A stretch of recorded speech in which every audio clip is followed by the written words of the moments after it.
This is my favorite chess miniature in the history of chess. In this game, known as the Wreck-It Ralph game because it was played by Ralph Renault, he played a 3000 rated performance, equivalent to a 97.8 accuracy game. And it's a miniature, so it's within 20 moves. Look at this brilliance, and I'm so glad to say that in the middle of the depths of last night, in a bullet game, I played a sacrifice like this. That's why it's important to know your patterns and know some really famous chess games in chess so that you can repeat those patterns one day. Ralph Renault has the white pieces in this Scandinavian. At the beginning, it looks like a Nimzovich because of this knight c6, but after d5 takes, it transposes into a Scandinavian defense. Knight f3, bishop g4, pinning the knight to the queen. Here we play bishop e2 so that we can recapture and attack the queen and even attack the knight behind it. c4, attacking the queen after this long castles, which really puts a bullet threat on d4. Queen h5 and then d5. Not really attacking this knight because the pawn is pinned to our queen. Bishop takes f3, we take back, tempo on this queen, the queen moves to e5 with check, and then we block with bishop e3. Queen takes b2, threatening our rook, and here the brilliance starts. The white pieces play castles, starting us off with the first sacrifice of this game, first sacrifice of many. Queen takes, by the way, this is my favorite miniature, this is my favorite chess game within 20 moves in the history of chess. Like, this is like, makes you want to play chess more, I hope. Queen takes a1. Here, the white pieces, Ralph, wrecks the board and plays d takes c6. A brilliant move, sacrificing a second heavy piece. Heavy pieces are rooks and queens. Sacrificing a queen this time. Basically giving your best pieces to the opponent. Who knows? Rook takes. You accept the sacrifice, and here the white pieces are up like substantial, like mind-blowing amounts of material, threatening to take this rook with check, king takes, and then take this knight, and the white pieces would be just left with two bishops. So it's pretty much over if white doesn't find c takes b7. Check on the king. If the king moves to d8, it's forced mate. So white has rook takes d1 check on this king. The queen would be forced to do this, or just the king moves anyways, and then we have bishop c6 checkmate. Beautiful checkmate, by the way. The king can also go to d7, but then we have check here, king moves, and then we promote with the queen attacking this bishop, and here we are up a full knight. And it helps that the king is on e6 no less. So the black pieces goes to the safest looking square, king b8, and now white plays rook takes d1, threatening checkmate on d8. So black, very desperate to look for a pocket of air, goes with c6. Deflecting the defense of this bishop onto this pawn and threatening to take this pawn with his king. The white pieces don't really care. Ralph wrecks it once again with bishop takes c6, reinitiating the defense on this pawn, and now threatening some nasty stuff with rook d8. Black goes king c7, a preventative move, also known as prophylaxis in chess, in which you escape, you prevent white's next move. So we're escaping that check. Although this premature move looks like it works, white has a forced mate in 4 in this position. Pause the video to solve the problem if you want to solve it on the board. Here white has rook d7 check, giving the king two options. You can go back to b8, but here would be the forced mate in 4 completed. Rook d8 check, king c7 is forced, b8 queen, king takes c6, and then queen c8 is checkmate. What a beautiful checkmate, using so many of your pieces to come together. What was played in the game is perhaps even prettier. The king took this bishop, which looks so good, right? You're attacking this rook, your king looks free. The white pieces lay one of the most beautiful promotion mates I've ever seen in my life.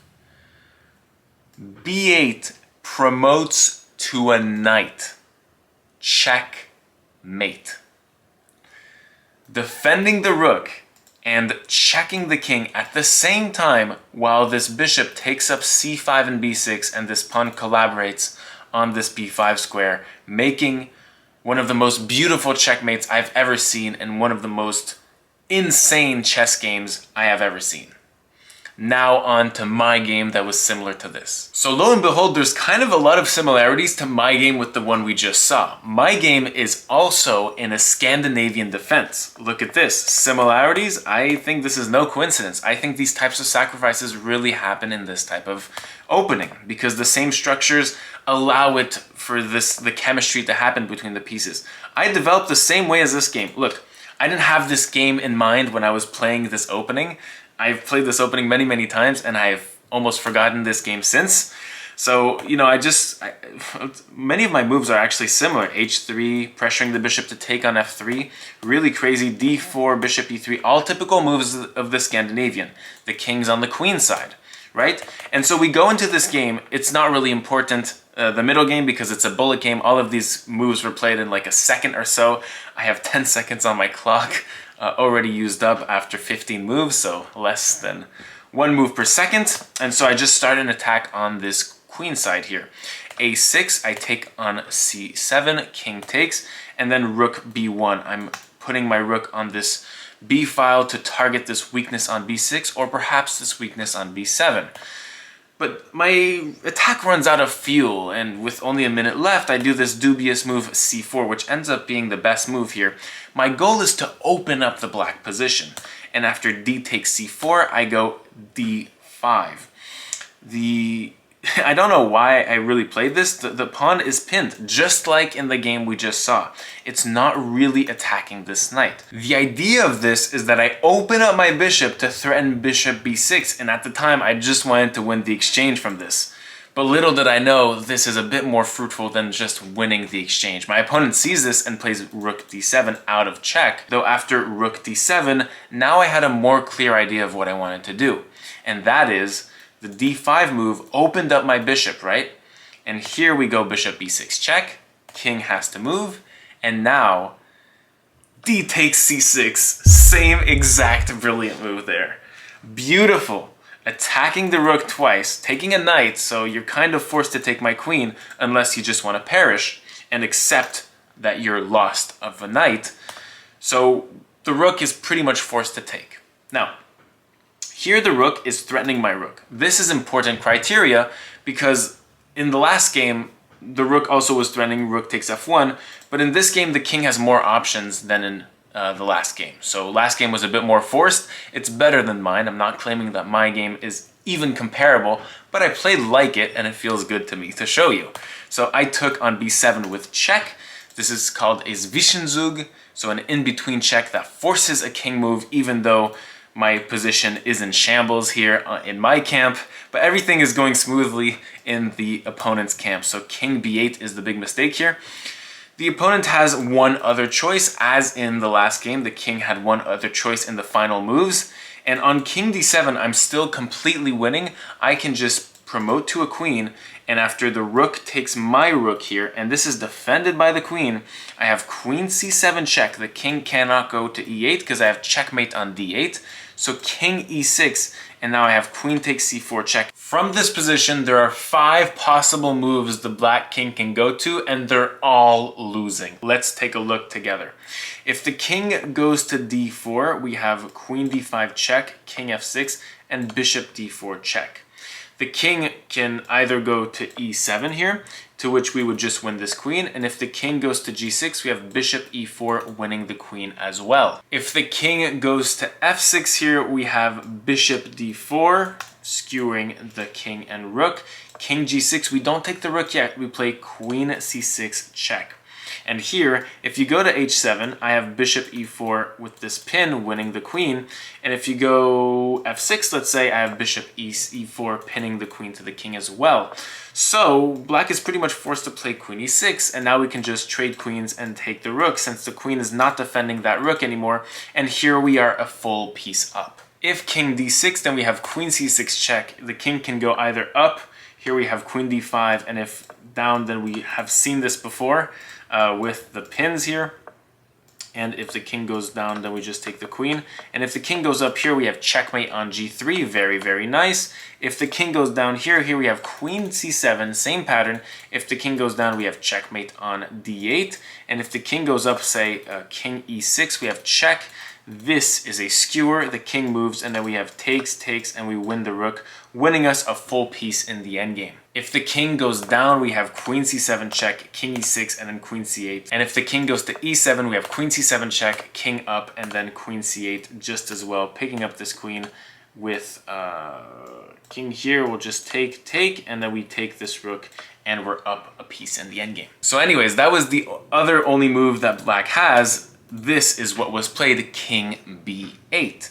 And now I have a very, very nice move. You can pause the video if you want to solve it. I played this in like, not even 1 second. If you look at my time on the bottom, bishop a7. Jeez! I was not live when I played this game, so you don't have the live footage. I wish I was. A second brilliant move. My game has 2 brilliant moves compared to last game has 1.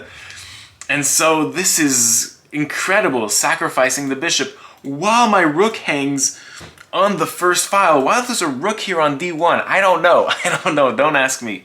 So the king took in the game, and this is easy. We just have promotions to a queen. Now that I see it, now that I realize I should have promoted to a bishop. Oh my god, that would have been the best. I'm actually pissed. I'm actually pissed off. Anyways, so the king ended up going to c7.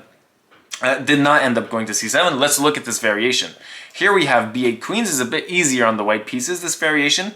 The king is forced to go to d7, and here we just have like rook takes d1 check. And here I'm up a rook and a bishop, and this king is getting mated. Oh, actually it is mate. So let's say the king moves, let's say to e6. Queen b6 check is made into king e5, and then this is... Oh, no, there's a bishop, wait. Check, bishop d6, and then checkmate on d6. And if the king goes to e7, we have queen d6 check, king e8, and queen d8 checkmate. This game was instrumental for me to reach one of my highest bullet ratings of my entire career on chess.com.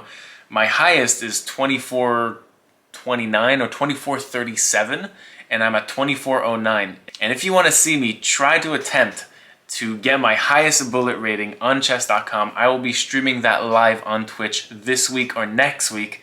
So keep a lookout. I'll probably confirm that date later this week. I hope you have an amazing day. Thank you so much for watching the Wreck-It Ralph game.